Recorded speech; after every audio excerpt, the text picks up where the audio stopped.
So Detective, before the break, we had just admitted Exhibit 209, a PowerPoint that you created utilizing the GPS data that was extracted from Charles Vallow's phone, correct? Yes.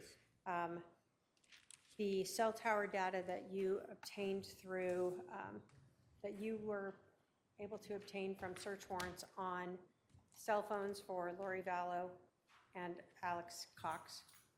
Correct. As well as incorporating some of the video that you had obtained from Burger King and the Walgreens. That's right. All right. We had attempted to see if you could control this from your location, but you were not able to, right? Correct. So I'm going to have you sort of tell me as we go through when to proceed to the next stop, okay? Very good. So on this first page, is this just describing for us the cell phones and the data, where you obtained the data from? Correct. Okay. Can you talk to us about what we're seeing here? What is this for? Yes. So I tried to have a slide for each set of records incorporated into the presentation. These are records I was provided. It's not necessarily the case that every one of these things is depicted at some point in the presentation, but these are all the records that was provided, about this number ending in 5452. Throughout the presentation, I'll refer to most of the numbers by their last four digits. It's just easier than listing the whole thing out, and they all have unique last four.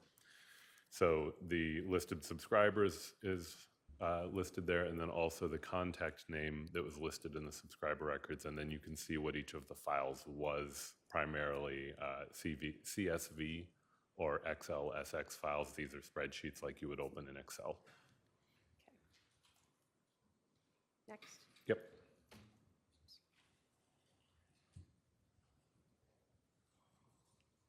Okay, there we are. This is the same title for a different phone number ending 9562. You'll notice this one is T-Mobile, and the way T-Mobile provided their records is a lot fewer spreadsheets. It just happens to be the case that Verizon tends to provide an awful lot of files. It's just the way they maintain their records, and we don't control that. So some of them have records that one spreadsheet may include everything from calls to cell tower locations, and others they separate them all out. Correct. Different businesses choose to keep their records different ways. We don't dictate it. We take what we're given and then we analyze that. So this 9562 number is for Lori Vallow. That's what the subscriber information listed, yes. And here we have the records related to a Verizon number ending 9120, listed subscriber, Mr. Alex Cox. This is again Verizon, so as you can see, we have that multiple number of spreadsheets in the manner that they tend to provide them. And those are sort of the things that were on those thumb drives when we were talking Correct. about each exhibit? Correct. And then this is going to represent the data extracted from Mr. Vallow's phone after the fact. This report that I incorporates only the locations logged by the device. There's other data on the phone that I don't address here. Okay. And then you referred to the evidence item of the CH131035-001. Yes. And that's the impound number for that cell phone. Yes, that's the Chandler PDSI number for that particular device from which the data was extracted. I mentioned some of this earlier, but again, I have it on the screen here representing that these are location data expressed as latitude, longitude pairs, as you would see in many other circumstances. Any given device may log them more frequently or less frequently, but we can examine the phone and see if they are present.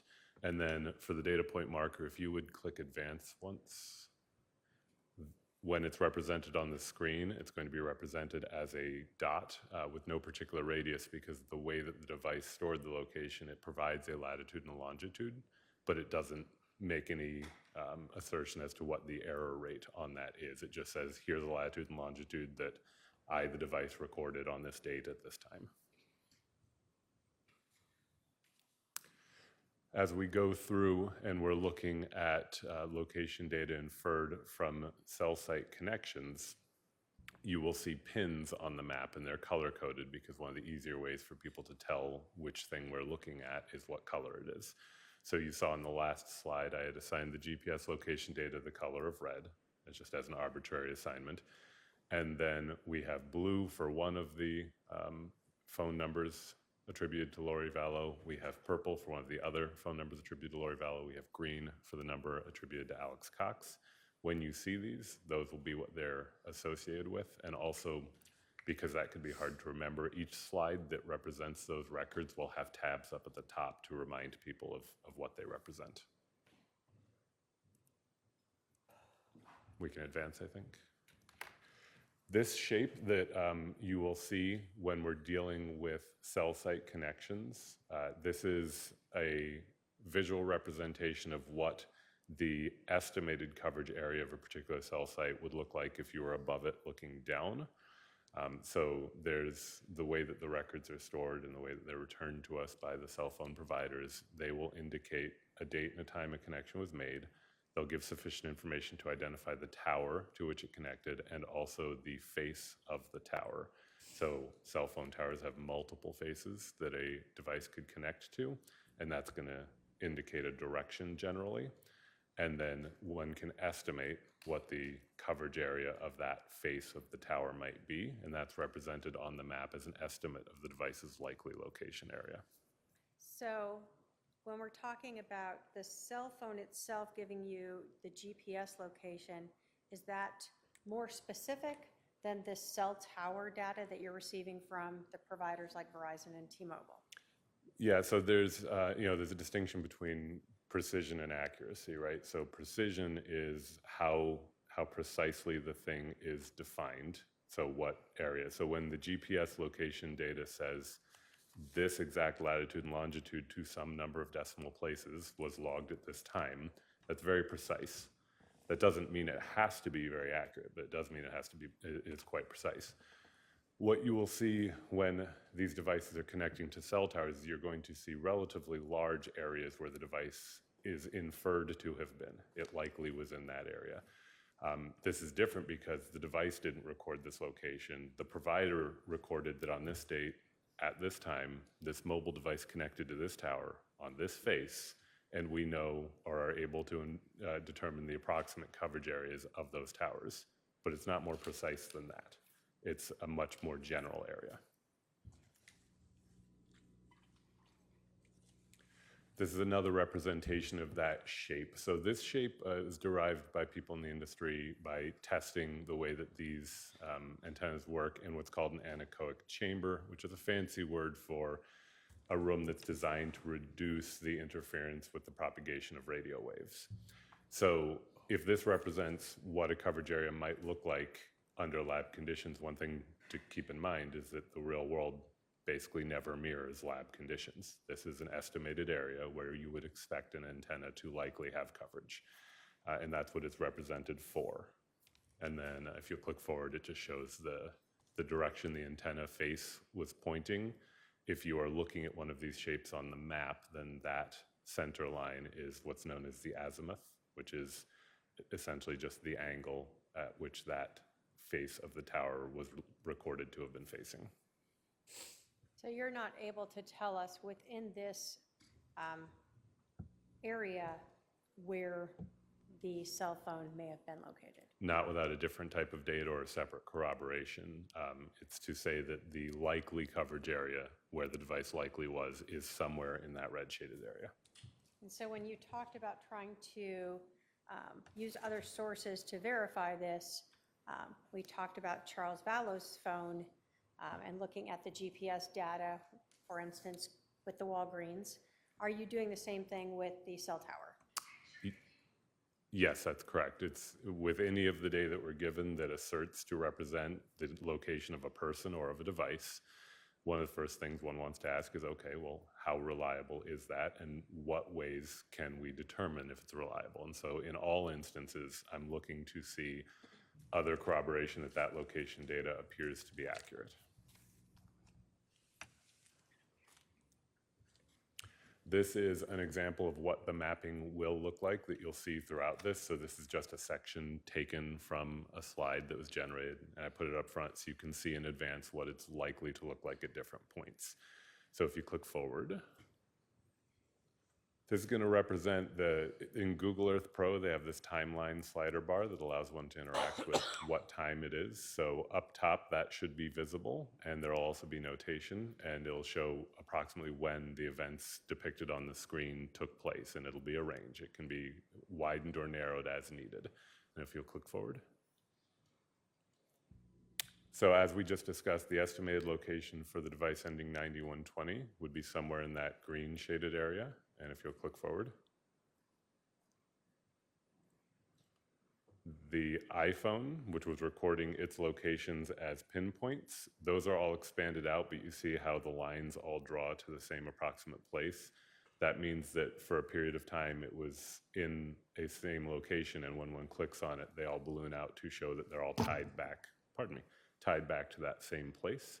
So you would expect the iPhone to be in the area where those all tie together. And if one zooms in, you get a more precise look at that. And then if you click forward. Then the estimated location for 5452, somewhere in the lavender shaded area. You'll notice that they're sized differently. This size is an estimate based on cell phone tower density. It can vary by provider and it can vary by the area because as a general rule, cell phones seek the strongest connection that they have available to them. So when the device connects to the tower, that tower's area may be greater if there is less density of cell towers around, and it may be smaller if there's more density. And then the last thing is a reminder of what those tabs up top are for. Those are just to help a viewer keep track of what they're seeing on the screen. You told us that you mapped just July 11th of 2019, correct? Correct.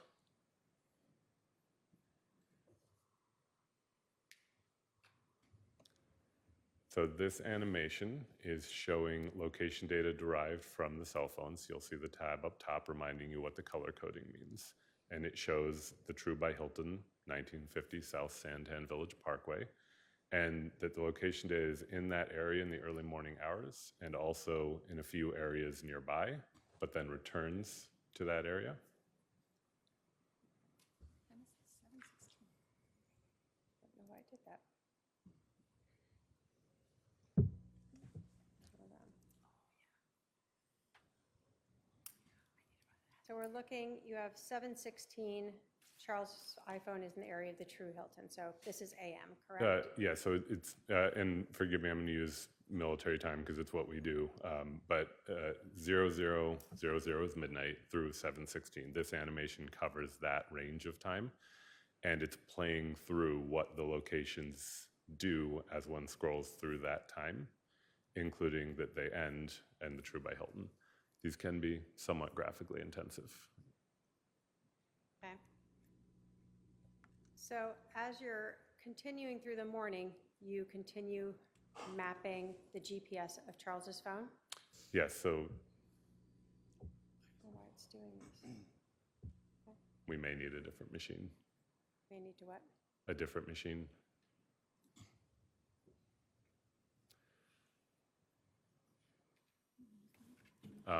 Okay, this time frame that you saw depicted partially is showing that from 716 to 731, all the individual recorded locations describe a path, and that path leads from the True Hilton along major roadways generally, and then comes at around 731 to the area 5531 South Four Peaks Place.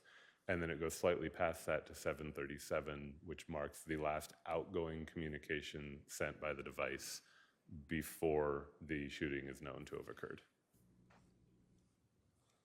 We'll keep trying this one, and if it messes up again, I'll switch to the other one. All right. So just so we know, when was the 911 call? The 911 call was at 8:36. So at 7:37, you see the last outgoing communication. That's a text message sent by the phone? Correct.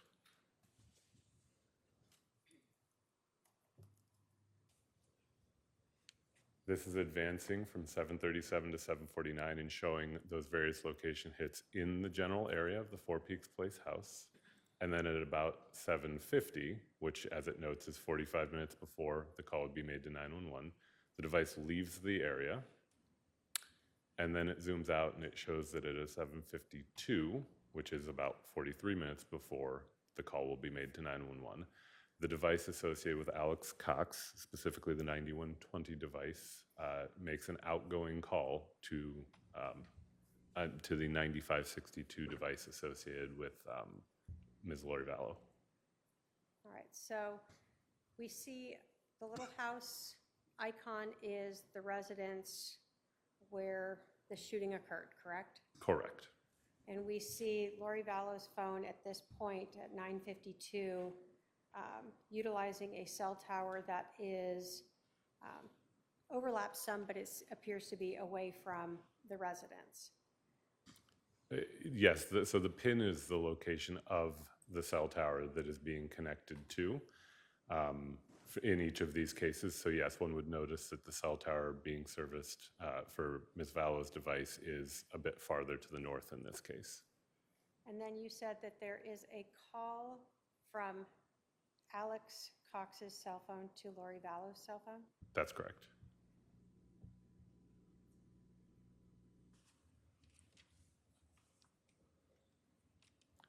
So we've added on the map the location of the Burger King at 2865 East Ocotillo Road, and you can see the red dots again representing the GPS locations from Charles Vallow's phone, arriving at around that time. So we're looking from 7:53 to 7:56, and the device is at or near where that Burger King is located. And so when you went to Burger King, let me ask this. The prior map that we saw, did that cell tower cover the area of where this Burger King was or is? It may have. The thing is, all these locations are estimates, so it's in the area. It likely covered it, yes. Did you then utilize that video that we talked about to confirm that Charles Vallow's phone showing in this area appeared to match the SUV as well as Ms. Vallow being there? Yes, it appears to match this visit to the Burger King, which we are now seeing. This is the video that I recovered from the Burger King. All right, so this was a video so you could identify the vehicle and at least see the license plate on that? Correct. And as you watched it, this one doesn't depict or you can't see the driver on this video, right? Right, there's another view coming up. Okay. So this one just shows us hands going in and out? It does. It shows the view showing the vehicle. This is one of the views that they have of their drive-through. So if we forward to the next slide, yes, we will see from the inside the service of. Correct. So this is their drive-through window view, again at 7:54.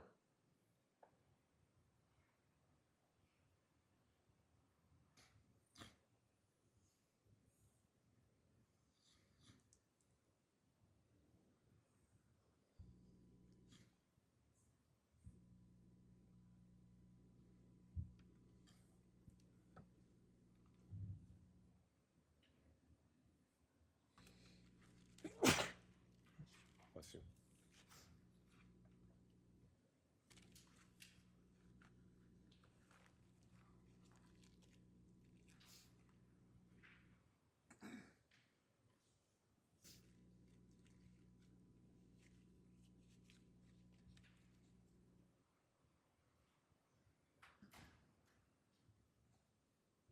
And so did this appear to match the receipt that you had received? This did appear to match the receipt, and this I was told as well, and that document was associated with this transaction. So the time matched up as well as what they appear to be purchasing in Correct. the video? Correct.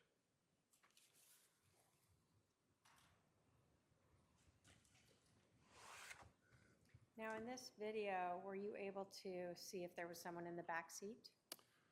I can't particularly tell if there's someone in the back seat. So you could tell there was a passenger though? Front seat passenger, yes.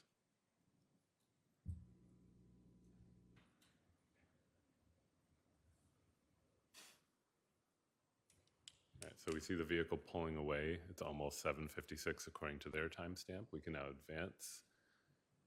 This video as well is going to show at about 7:56 as the vehicle leaves from that view at the drive-through.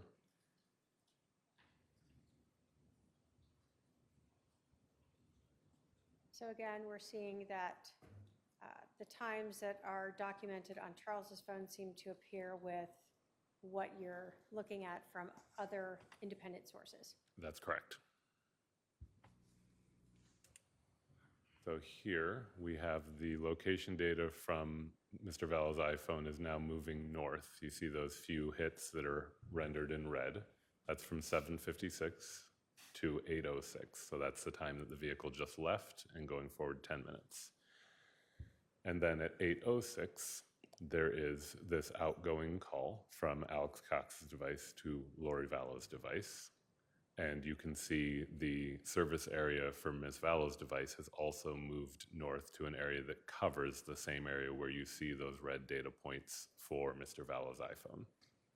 So now it's clear that from the mapping that Charles Vallow's phone, the GPS data appears to be in the general area of where Lori Vallow's cell phone is utilizing a cell tower. That's correct. And Alex Cox's phone appears to be utilizing a cell tower in the area of the residence at 5531 South Four Peaks. That's correct. Then we have a phone call at 8:06. At this time, has 911 been called? Nope.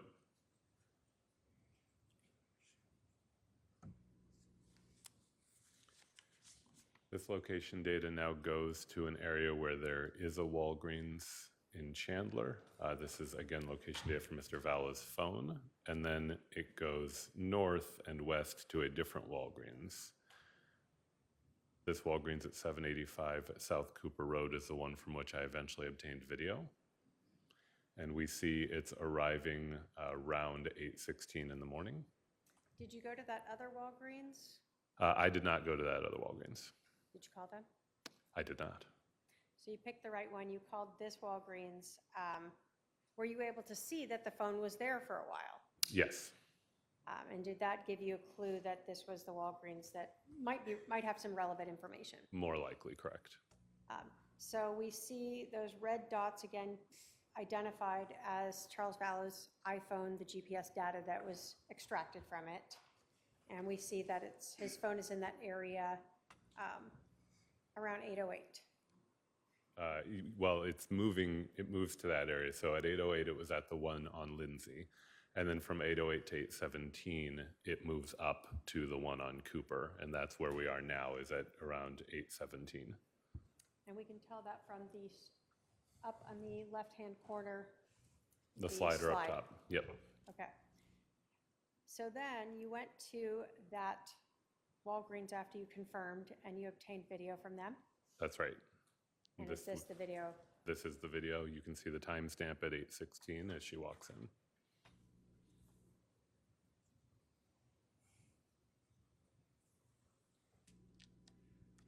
And then I think we can advance to the next. So these are just multiple views that they had. The video at the door was motion activated, so I don't control when it starts or ends. Those are the clips that they had.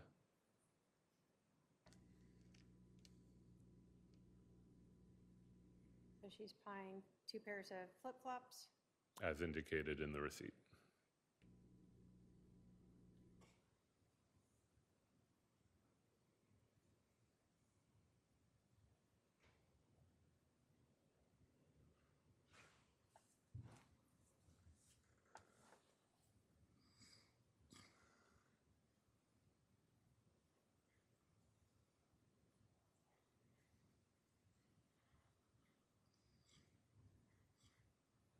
So you'll see on their timestamp, we're now up to 8:20, and the transaction is completed.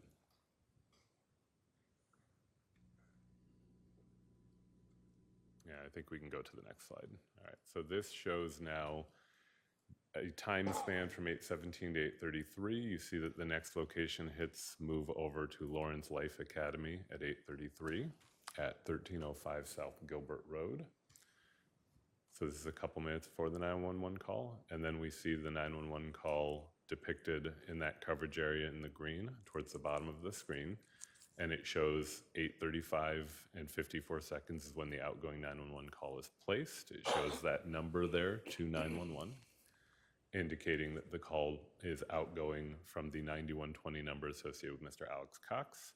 And the last location data that we see in this time span for Mr. Vallow's iPhone is up by the Gilbert and Ray area. So where we see that red dot is where Lawrence Life Academy is, or in the general area of that. Correct. And then we see that still back at the residence at 5531 South Four Peaks is Alex Cox's cell phone, and this is when he finally makes the 911 call at 8:35. That's correct. This is an excerpt from the Chandler Police Department's CAD report in this manner, showing the call received and connected at 8:36 and 21 seconds. And this is specifically relative to this case. You can see our report number in the first line of text entered by the call taker. And is that, again, to verify that phone call you're seeing occurring on Alex Cox's phone records matches up with what is being received? Exactly. And then here at 8:49, we would see, looking at the location data on Mr. Vallow's phone, it's moving south, and that it's about at 8:49 that it arrives in the neighborhood at 5531 South Four Peaks Place, rather, and specifically on that street. So just looking at the data, you would expect the device has now arrived in the area of the house at about 8:49. Now, you told us that this GPS data, that you have no control over when a phone is documenting that. So it's not like every minute or every 5 minutes that it does that. Correct. You're just given the data you're given. That's when it marked again that where it was. Correct. Did you then, again, to try to confirm that this is, in fact, his phone is back in the area by looking to body cam footage to show the arrival of Lori Vallow and Tylee Ryan? Correct. So one way of corroborating if the device is traveling with her and if it arrives at about the same time, our body cameras are all time-stamped. The officer happened to be wearing his upside down, so I'll fix that for you in a moment on this slide, but you can see the timestamp there. And if we advance, I highlight a couple of things about this slide. I highlight the sandals. I invert the timestamp so you can read it properly, and I do the conversion because it's in Zulu time, which is Greenwich Mean Time, which is always 7 hours ahead of Arizona. So you have to do a little conversion to get to 8:48 in the morning. So that, again, matches with the GPS data from Charles Vallow's phone showing that his phone was now back on scene. Correct. Now, you continued to track the phone for the day. Yes, so this shows a time span 8:49 to 9. The phone is near the Four Peaks house, as was Alex Cox's device. Advancing a little bit, we see that now Alex's device is up in the area of the Chandler Police Department, and another way that I can check that that appears to be accurate is that I know that he was transported there at about that time. All right, so we saw, before this went purple, that Lori Vallow's cell phone and Alex Cox's cell phone were in the area of the 5531 South Four Peaks, Yes, along with Charles's iPhone. yes, And then we see movement of Alex's phone to the Chandler Police Department. yes, that area where it was at the end of the slide before the animation overpowered the machine was showing a coverage area that includes the Chandler Police Department. So what are we seeing here then? Okay, this is just advancing forward through the day, so showing that if you go to the noon hour, then between 12:13 and 12:36, the device moves up to an area by Santan Village Parkway in the 202. And then there is a tower connection with Ms. Vallow's device ending in 562, showing that device is also in an area served by that tower. So in this time frame then of 12:30, we see both Charles Vallow's cell phone GPS data and Lori Vallow's cell phone utilizing a cell tower in the area of Santan. Yes, that's right.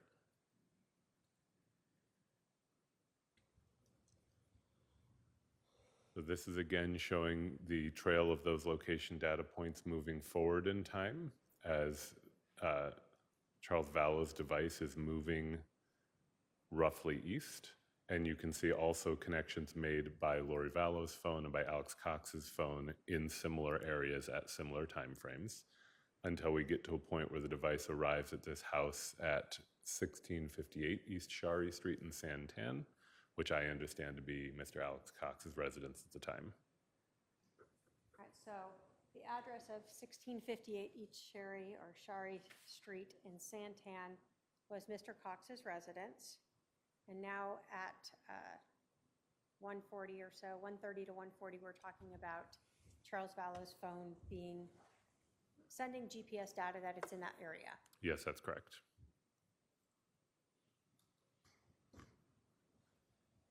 So now looking at 1342 to 1407, so that's 1:42 to 2:07 p.m. You see multiple tower hits from both of Lori's devices, and you also see persistent GPS location data from Mr. Vallow's device in that same area. Specifically, this call that you're seeing now in the lavender is known to be a call made to Detective Inkland's desk phone. All right, so we have Lori Vallow in the area of utilizing a cell tower in the area of her brother Alex's house, along with Charles Vallow's iPhone being in that area of his house. Correct. And then we see a call to Detective Inkland's desk phone by Ms. Vallow. That's correct. And were you aware that Detective Inkland had called Lori to ask them to return to the scene? I was aware of that. Were you actually at the scene? At that time, I don't think so. Okay. You were there earlier. That's correct.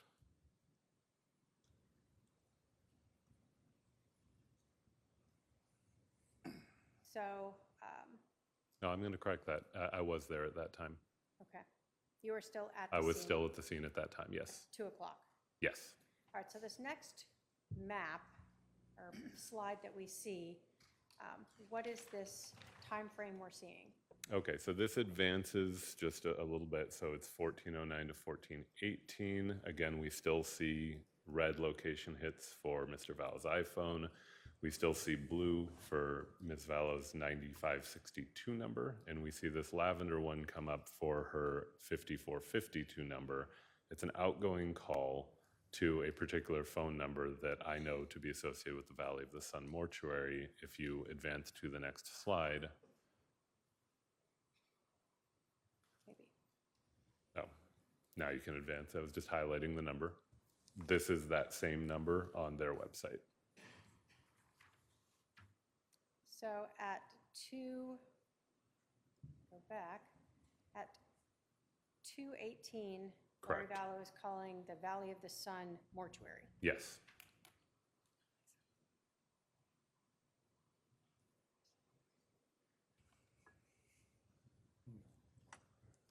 So here we advance this area. This is going up closer to 243. You'll see location data for the iPhone starts trending westward and is eventually going to arrive again in the area of 5531 South Four Peaks.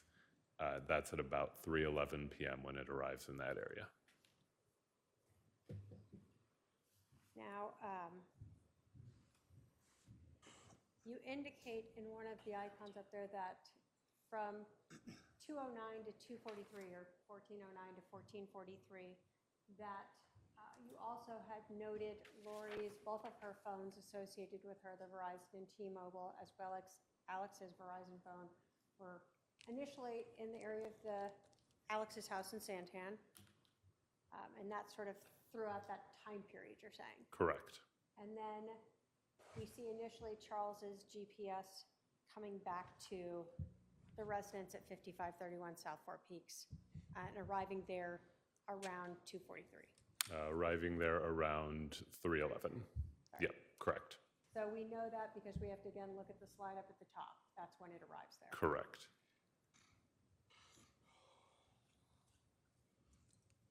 After that, did you become aware that Charles Vallow's cell phone was handed over to Detective Enclan? I did.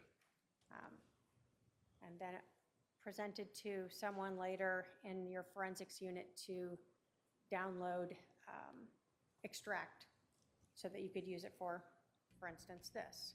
Correct. It was assigned that item number I listed earlier in the report, and then it was submitted for extraction, and that's how I eventually obtained that location data that you've just seen. Did you look at any other days to do GPS data? I did not.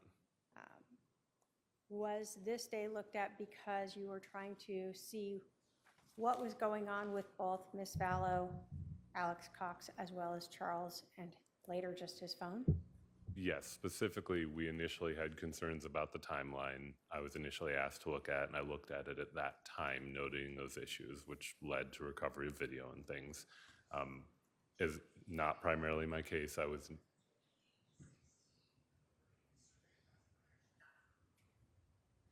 Ladies and gentlemen, phones need to stay off or you will be asked to leave the courtroom. As it's not primarily my case, beyond that, I would have done whatever else I was asked to do, but I wasn't asked to look at other days in this case. So ultimately,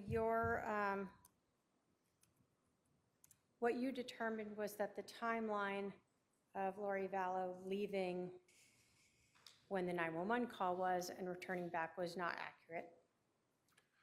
Yes, as I understood, based on, again, the multiple different ways now that we're able to corroborate location not only of devices that are relevant, because we knew at this point that she had Charles's phone, we knew numbers for her phones, we have video of her at various places.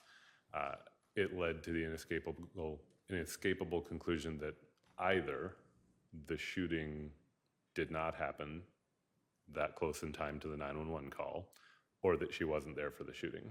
I could not see a third way of interpreting that data. Thank you. I have no other questions for this witness.